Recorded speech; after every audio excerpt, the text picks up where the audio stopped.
En esta tierra van a tener aflicciones, pero no quiero que estén viendo las cosas que estén viviendo hoy por hoy, porque eso les va a traer amargura de espíritu, porque les va a traer aflicción al alma.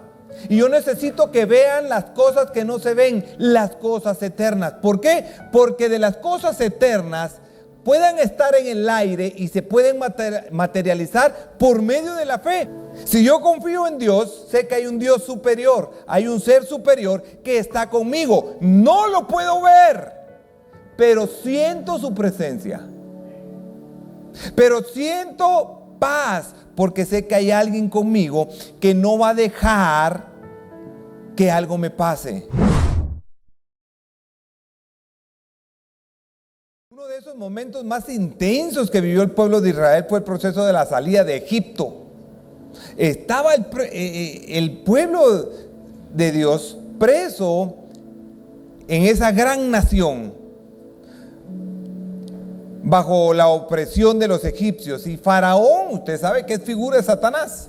Él estaba presionando al pueblo de Israel, y cuando le declaraba algo, Moisés hacía temblar nuevamente al pueblo de Israel. Entonces el pueblo tenía temor, el pueblo estaba asustado. Si vuelves a ver mi rostro, le dijo una vez el faraón, no vas a vivir más. Y lo amenazó de muerte. Y no es que cualquier persona lo venga a amenazar a usted y usted tenga temor. Ese era el faraón. Haga de cuenta que hoy el ministro de Gobernación le dice a usted, usted ya no va a vivir mañana. Usted lo primerito que hace es huir, porque sabe que tiene el poder para poder hacer que algo le pueda suceder a usted. Pero la escritura dice que Moisés se sostuvo como viendo al invisible. Yo me pregunto cómo es esto, ¿verdad? Él se sostenía como viendo al invisible, y cada vez que se presentaba frente al faraón, él no miraba la figura de Dios, de Jehová en ese momento, pero él sabía que el poder estaba con él, que la fortaleza para enfrentarse al faraón estaba con él. Entonces él se sostenía porque aunque no lo veía físicamente, él sabía que estaba ahí. Él no miraba la figura de Faraón, él no miraba el gran ejército que él tenía, sino que él se sostenía sabiendo que aunque no lo miraba, él sabía que allí estaba. Y eso es lo más importante, reconocer que aunque no lo estés viendo, ahí está. Ahora, si nosotros comprendemos, y como dice Corintios, no viendo las cosas que se ven con los ojos naturales, si sabemos que el Señor está con nosotros, ¿por qué nuestra fe en algunos momentos titubea? Nuestra fe en algunos momentos varía de intensidad porque reconocemos que la circunstancia puede dominar nuestras emociones. No tuvo temor de ese rey, no miraba al faraón, él veía al invisible, mirando las cosas que no se ven. Ahora, ¿qué está viendo? ¿Qué está viendo usted? ¿La enfermedad? ¿La escasez? ¿Los problemas en su casa? ¿El negocio no va bien? ¿Problemas con su jefe? Y Moisés no se fijó en las circunstancias que estaba el pueblo, sino que sabía que había alguien más poderoso que él, que lo había enviado. En otro pasaje, en el segundo libro de Reyes, habla del rey de Siria y tenía guerra con Israel. Entonces les dijo a sus siervos que en tal lugar estaba el campamento del pueblo de Israel. Y ellos iban a ir a atacar los sirios al pueblo de Israel. Y resulta que en la cámara más secreta, Dios le revelaba al profeta que les iban a atacar. Entonces, ¿qué hacía? Por favor, rey, tiene que mover el ejército de ahí, porque algo va a pasar. El ejército enemigo viene en contra de usted. Y una vez el rey dice: ¿quién de los nuestros está con el rey de Israel? Ah, rey, hay un profeta en el pueblo de Israel. Y le dieron el nombre, le dicen: está en tal lado. Y mandan a un ejército completo a matar al profeta. Y ese profeta estaba en su tienda, Eliseo. Estaba en un lugar que se llama Dotán. Y a la mañana, cuando se levanta el siervo de Eliseo, le dice: Señor, estamos rodeados por un ejército. Y entonces sale Eliseo y mira y dice: es cierto, voy a orar y luego vas a ver. Y él dice: Señor, te pido que abra los ojos de mi siervo y pueda ver quién es el que está con nosotros. Y el Señor sobrenaturalmente le abre los ojos al siervo de Eliseo, y cuando sale se da cuenta que había un gran ejército. Ahora, imagínese usted que él oró, el siervo no miraba una realidad que es una verdad. La realidad que él miraba con sus ojos naturales es que había un gran ejército que los perseguía y los iba a matar. Pero encontró una verdad que se da cuenta que habían miles de ángeles alrededor de ellos, y cuando él ve a los ángeles, ¿qué cree usted? Tuvo paz y dijo: somos más nosotros, mirando las cosas que no se ven. Porque cuando ves las circunstancias, te embarga la paz. Cuando ves el problema, te quita aquel sentimiento que el Señor te da, te roba la paz. ¡Ay, Señor mío! ¿Qué haremos?, le dice el siervo. Y Eliseo le contesta: no temas, porque más son los que están con nosotros que los que están afuera. Y yo le traigo esa palabra a ustedes: más son los que están con nosotros que los que están afuera. Entonces yo quiero que tengas una nueva mirada, una nueva perspectiva de lo que puede pasar. Y voy con otro ejemplo bíblico. Ahí iban los discípulos caminando a Emaús. Y de repente Jesús se aparece con ellos, y ellos no se dan cuenta que Jesús iba caminando con ellos. Y mientras que ellos iban caminando, llorando, y Jesús les dice: ¿y ustedes qué tienen? ¿Qué les está pasando? ¿Y acaso tú no eres de acá? ¿No sabes que han matado a Jesús de Nazaret? Los ancianos de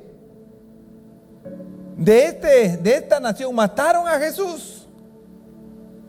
¿Y qué son estas palabras?, les dice Jesús. Y van caminando, y mientras que Jesús les hablaba, ellos lloraban, porque Jesús les hablaba de las palabras de vida eterna. Y tenía razón Pedro: Señor, ¿a dónde iremos si solo tú tienes palabras de vida eterna? Y llega el momento que llegan al destino final y entran a la casa, y cuando están ahí los discípulos de Emaús y Jesús parte el pan, aunque ellos le habían insistido: quédate, ya es tarde. Cuando parte el pan, pasa algo sobrenatural.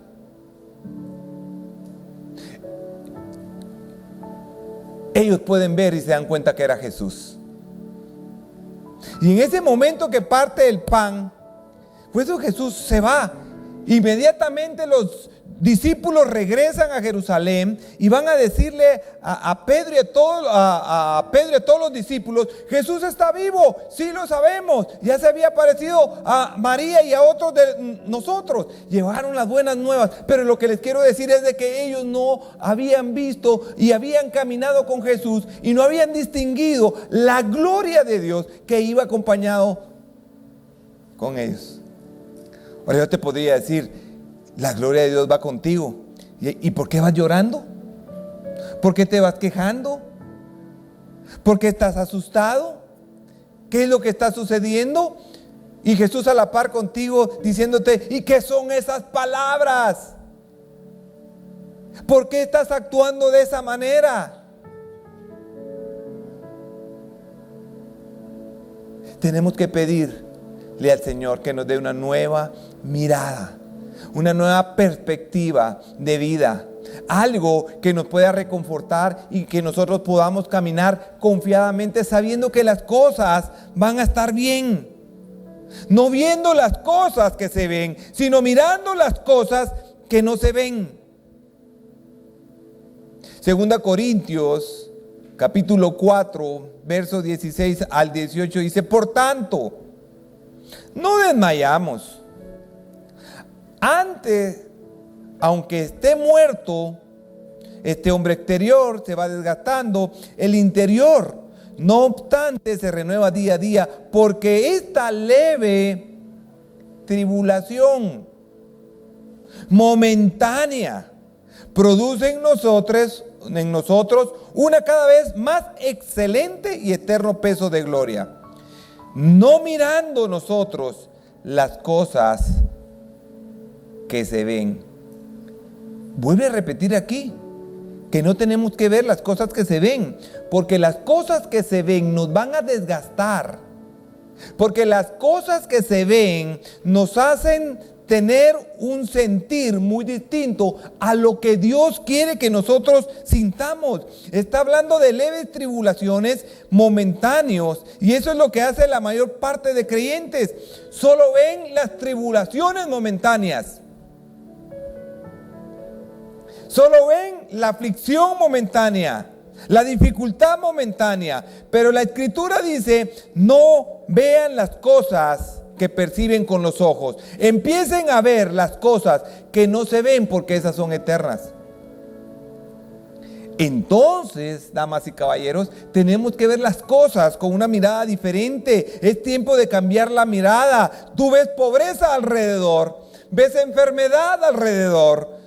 Se habla de inseguridad en un país, las contiendas, las dificultades, las tribulaciones, pero el texto dice: no mires las cosas que se ven. Y yo me pregunto, ¿qué tanto interés tiene la Biblia de que cada uno de nosotros no estemos viendo las cosas que se ven?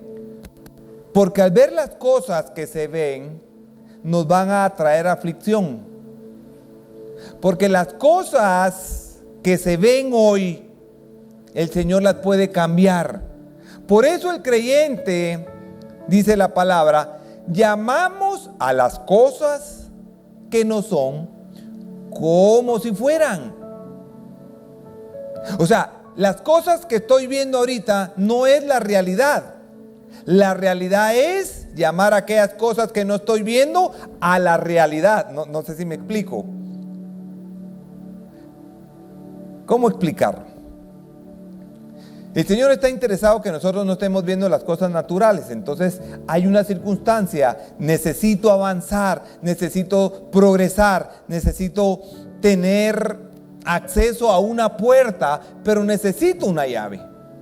Y esa llave que me puede abrir cualquier puerta, es decir, yo no tengo la llave, pero ¿qué me garantiza que la llave puede abrir la puerta si ya la puerta está abierta?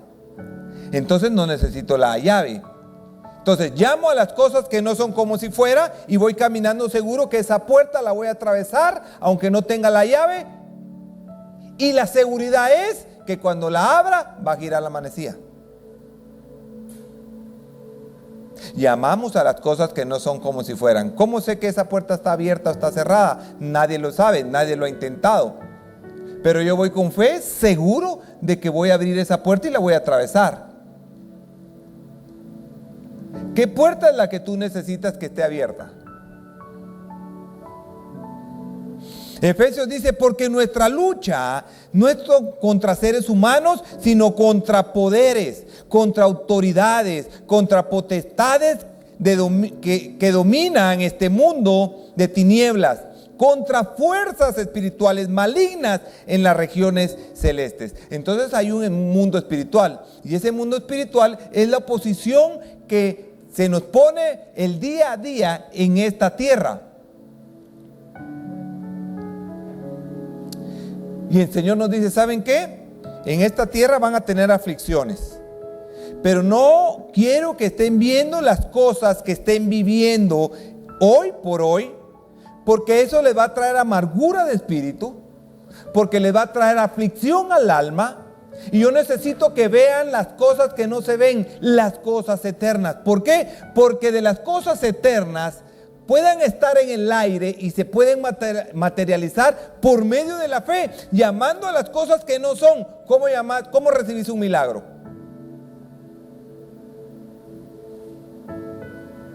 Hablándole a la enfermedad, reprendiendo al espíritu de enfermedad, creyendo que el Señor te va a sanar.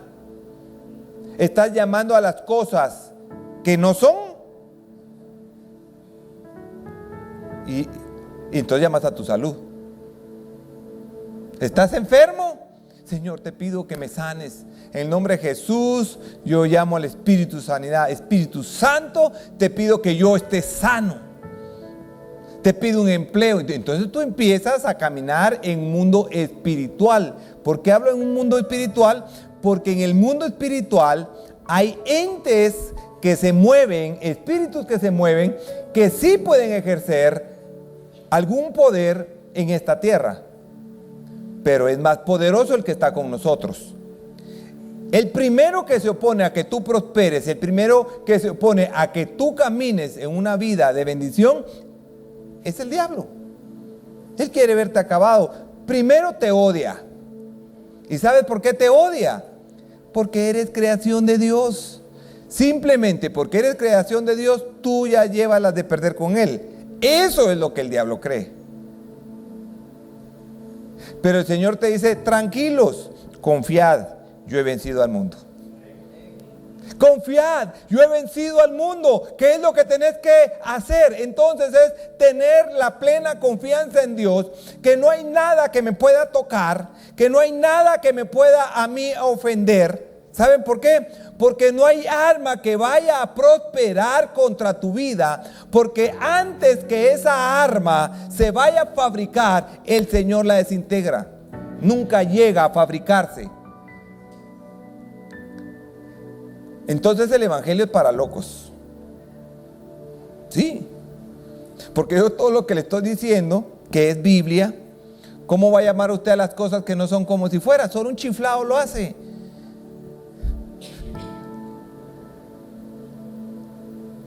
Y la fe es acción.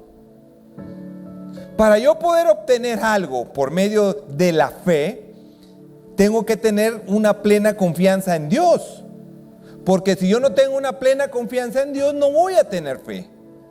Si yo confío en Dios, sé que hay un Dios superior, hay un ser superior que está conmigo. No lo puedo ver, pero siento su presencia.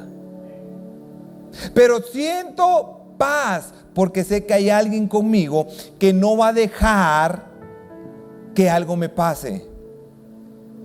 Su palabra dice que nos tiene en la palma de sus manos y que somos la niña de sus ojos. Entonces, ustedes son el tesoro más preciado de Dios. Y si ustedes son lo más preciado de Dios, usted tiene que caminar como ese tesoro para Él. Dios me ama. Dios me ama. Y si Dios me ama, Él me va a dar toda la bendición que yo quiera y que Él quiera darme. Entonces cuando Jesús caminaba por la tierra, Él era bendición. Escuche, Jesús es bendición y todo lo malo estaba enterrado en la tierra. El hombre vino y empezó a escarbar y encontró el petróleo, algo que no podía hacerse. ¿Sabe por qué? Porque el sacar el petróleo de la tierra, estamos destruyendo nuestro planeta. El sacar los minerales, estamos destruyendo nuestro planeta. Jesús puso todo encima de la tierra. Jesús trajo bendición. Amado, yo quiero que seas bendecido y prosperado. Sí, está bien. Fíjese usted que hace poquito le comentaba a alguien que la cultura en Alemania es muy distinta a la cultura latina. La cultura de Alemania es que usted puede andar en un carrito viejito y nadie le dice nada. Los alemanes son felices con sus carritos viejitos, sin embargo hacen buenos coches, buenos vehículos. Ellos pueden andar vestidos discretamente y no andar con los últimos zapatos de moda porque a ellos no les interesa. Y los alemanes ganan el mínimo y pueden darse el lujo de salir a pasear. Pero ¿qué ha pasado? Viene el niño y le dice al papá: papá, quiero tal cosa. Trabajá, ahorrás y te lo compras. Entonces la cultura alemana es distinta a la de acá. Hoy todos quieren estar vestidos a la última moda, quieren el mejor carro, cada 2 años quieren cambiarlo. La cultura de acá, de los latinos, queremos andar vestidos, no ahorramos y siempre andamos bien fregados. Y yo ponía un ejemplo. Si yo compro un Rolex, un reloj Rolex, no es para ver la hora. Es para que la gente vea que tengo un reloj Rolex y que mi estatus social es más alto. Entonces la cultura latina está enfocada en gastar, en gastar, en gastar, en gastar. La cultura alemana está en ahorrar, trabajar, esforzarte y lo vas a comprar. Entonces, cuando la palabra dice: amado, yo quiero que tú prosperes, tengo que ver con ojos diferentes. Porque aunque yo gane el mínimo aquí en Guatemala, si yo ahorro y llevo un control estricto de mis gastos, yo puedo ahorrar y salir de viaje. Por eso hay una ley que se hizo, que es el 80, 10 y 10. El 10% para el diezmo, el 10% para ahorrar y el 80% para gastar. Eso lo deberíamos de hacer todos. Y no pasaríamos serios problemas. Entonces, ¿qué es lo que pasa? Que nuestra lucha no es contra las personas. Hay algo que quiere robarte la bendición que no estás viendo. Que no estás viendo. Porque tú estás sentado aquí, pero hay espíritus que quieren robarte la bendición de Dios. Fíjense que el diablo tiene más fe que los creyentes. Porque cuando Dios declara bendición para alguien, el primero que escucha es el diablo, y uno bien incrédulo. Y el diablo empieza a atacar y atacar y atacar y atacar y atacar, porque él sí cree que cuando Dios habla, decreta bendición sobre esta persona, sobre esta familia, lo primero que hace el diablo es: voy a ponerme hasta esa bendición. Y uno está pateando el bote y no le salen las cosas bien y no cree, y me dieron palabra, pero la palabra no se cumple y yo me desespero, yo lo quiero ya. Y nos desesperamos. Y ahí estamos estropeando la bendición de Dios. Balaán era un profeta mercenario que profetizaba por bendición, y le dicen: miren, viene el rey de Balac, y le dice, el rey de Moab, y le dice: necesito que vayas a maldecir al pueblo de Israel.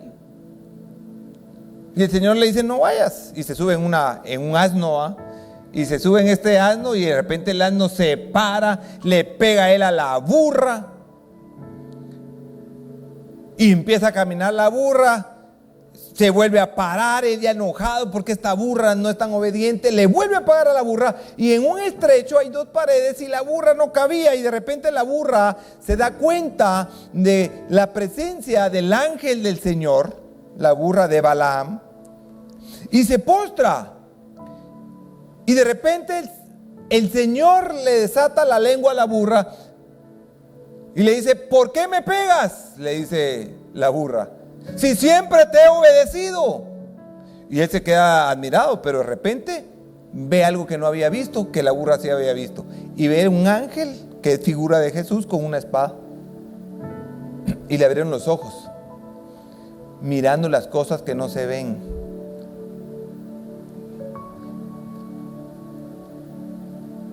Nosotros, como seres humanos, nos enfocamos en las noticias. Yo antes miraba muchas noticias, miraba las noticias, me gustaba mucho CNN en español, Pero me empecé a dar cuenta que todas las noticias que daban ahí en CNN, a la que la guerra de aquí, que el petróleo había subido, que el dólar no sé qué, que guerra, me decepcionaba. O sea, ya cuando salía de la casa, porque yo lo miraba antes de salir, lo miraba en la mañana, me arruinaba el día.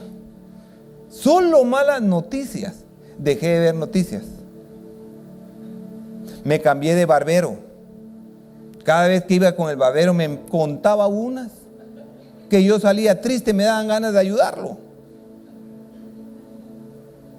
Y dije, yo no puedo estar escuchando solo malas noticias. Me cambié de barbero. Tuve que cambiar de mirada, tuve que cambiar de rumbo, tuve que cambiar mi forma de ser y juntarme con personas que estuvieran pensando diferente y viendo la vida de una manera distinta para poder crecer como ser humano, crecer como cristiano, creerle al Señor como ellos creían, someterme a Dios como esas personas llenas del Espíritu Santo. Entonces el Espíritu Santo, ¿saben qué? Nos revela. 2 Corintios capítulo 2, verso 9 dice: antes bien, como está escrito, cosas que ojo no vio,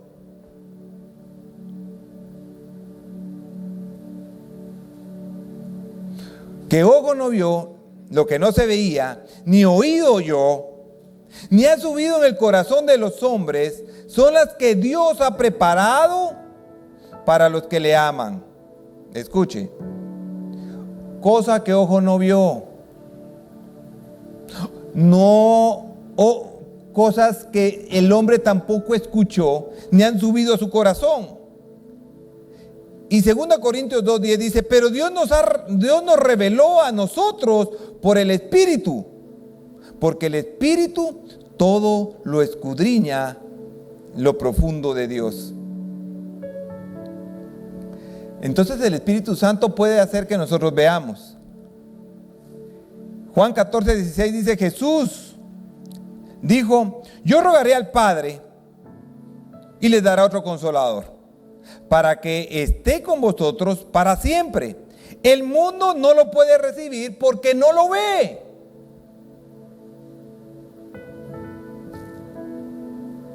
Ni lo conoce. Pero ustedes sí le conocen, porque vive con ustedes y estará con ustedes. ¿Usted se recuerda la historia de Abraham, que Dios le pide que sacrifique a su único hijo? Ahí va Abraham con su hijo, va al monte Moriah, lleva la leña, el cuchillo, el ocote, los fósforos, todo. Pero no llevaba el sacrificio. Dios estaba probándolo ahí. Pero de repente levanta el cuchillo y el Señor ya, cuando Abraham va a matar a su hijo, le dice: detente, porque yo sé que ahora me amas. Y de repente cuando él ve, Dios le quita las vendas y ve a un carnero enredado en unos arbustos y le abre los ojos. Él no lo vio, él puede decir: ay, hay uno, mejor sacrifico a ese, Señor, en lugar de mi hijo ese. Pero Dios le permitió que él pudiera ver. Dios permite que nosotros podamos ver lo que no estás viendo, lo profundo de Dios.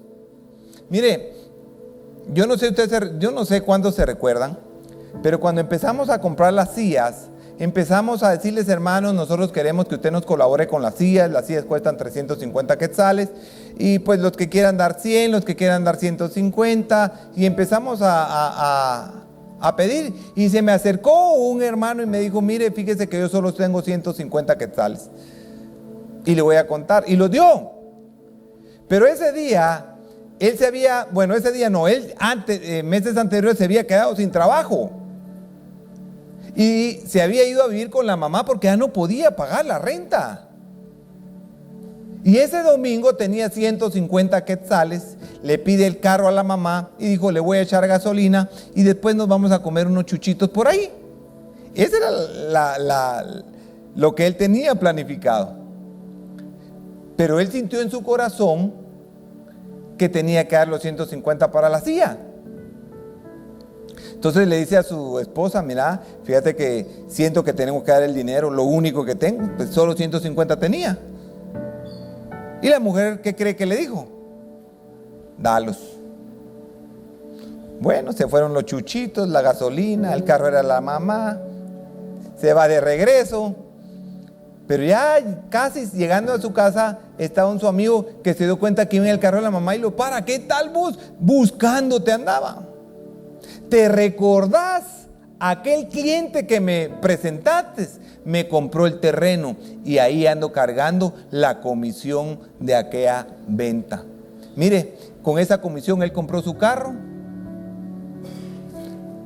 con gasolina y pudo ir a comer a donde él quería. Ahora, ¿por qué le cuento esta historia? Porque él no miraba, él lo que miraba era una realidad, pero el Señor le estaba mostrando otra. Fíjese, había una hermana en Bolivia, escuché ese testimonio, y esta hermana era cristiana y estaba en la iglesia. Señor, dame una idea, dame una idea, dame una idea. Era doctora, pero no conseguía trabajo. Dame una idea, y ese era el clamor de ella, de que Dios le diera una idea. Y le decía, Señor, te pido que me des una idea, ¿qué tengo que hacer? Dame la idea, porque muchas veces no necesitamos dinero. Muchas veces lo que necesitamos es una idea. Y resulta que ella empezó a vender unos lápices labiales. Y da la casualidad que ella empieza a traer esos lápices labiales y todo el mundo le empieza a comprar. Y sus clientes, cuando les iban a ofrecer otro tipo de lápices labiales, decían, no, fíjese que no nos interesa nos interesa los de ella. Se convirtió en el negocio más fuerte en Bolivia. Sus hijas empezaron a estudiar farmacia y ahora es una empresa tan fuerte que las hijas elaboran el producto. Doctora, sin trabajo, clamando una idea. Y eso me hace recordar la historia de la esposa de Abraham, Agar e Ismael, ¿se recuerda? Que se fue. Era esposa de Abraham.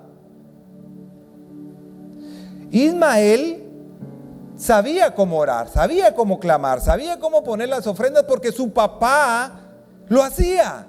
Él tuvo que haber aprendido. Y dice la palabra que ellos estaban en el desierto y se estaban muriendo de sed y su hijo empieza a clamar.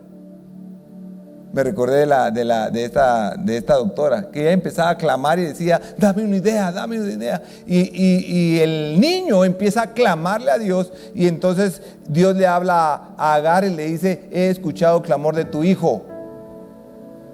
Escuche. Y en ese momento, lo que ella estaba viendo, que era nada, de repente ve un pozo de agua. No sé si me estoy dando a explicar. Que tenemos que cambiar las miradas. Dios quiere mostrarte algo. Dios quiere enseñarte algo. ¿No será que las circunstancias te tienen cegado como los de Emaús que siguen llorando en el camino? Discípulos de Jesús y ellos llorando, angustiados, y aunque Jesús les haya dicho que al tercer día iba a resucitar, ellos no creyeron la palabra, iban angustiados, iban llorando. ¿Cuántas personas actuamos como los discípulos de Emaús? Dios le abrió los ojos a Agar, el Espíritu Santo, el cual el mundo no puede recibir porque no lo conoce, pero Él está con vosotros, dice la Reina Valera, y está en vosotros. Y esta palabra es para los que estamos hoy aquí. Y nuestra oración debería ser, Señor, ábrenos nuestros ojos. Pero si los míos están abiertos, miro todo. Sí, pero yo no abro los dos lindos ojos cafés negros que tenés. Yo estoy hablando que Dios habla los ojos espirituales para que puedas ver como le pasó a Agar. Ella cuando vio y dijo, oí el clamor de tu hijo, y de repente vio el agua y lo salvó. Y todavía le dijo, haré de Ismael una gran nación. Le abrió los ojos a los de Emaús. Abraham le abrió los ojos y vio él el carnero para sacrificar. Y lo sigue haciendo. Es momento, iglesia, de decirle, Señor, abre nuestros ojos. ¿Es a la derecha o es a la izquierda? Pero dímelo tú, porque no estoy viendo con claridad. Pongámonos de pie, vamos a orar. Dile, Señor, abre mis ojos. Yo quiero ver lo que tú tienes para mí. Señor Jesús, gracias te damos por este día. Hoy elevamos nuestras oraciones para que tú puedas abrir nuestros ojos. Queremos ver, Señor, lo que tú tienes para la vida de cada uno de nosotros. Hemos estado parados quizá por miedo, pero Señor, tú no nos has dado un espíritu de cobardía, sino de valentía y de dominio propio. Señor, echamos fuera todo temor. Y caminamos al propósito que tú tienes para cada uno de nosotros. Caminamos, Señor, sobre el propósito que como iglesia tú tienes. Queremos ser una iglesia bendecida, Señor. Queremos ser una iglesia llena de fe. Queremos ser una iglesia conquistadora, Señor, porque tu palabra dice, esfuérzate y sé valiente.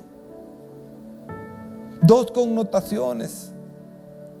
Es fuerza, es una fuerza sobrenatural que tú nos vas a dar. Y también tenemos que ser valientes, Señor, para creer esas palabras. Padre, ponemos delante de ti nuestros pecados. Sabemos que tú eres justo y misericordioso para perdonarlos. Yo sé que si yo llego a tocar las puertas del cielo, mi libro estaría ahí. Mi nombre estaría escrito en el libro. Gracias te damos por tu enorme misericordia, tu amor y tu gracia, que es lo que nos mantiene. En el nombre de Jesús, amén y amén.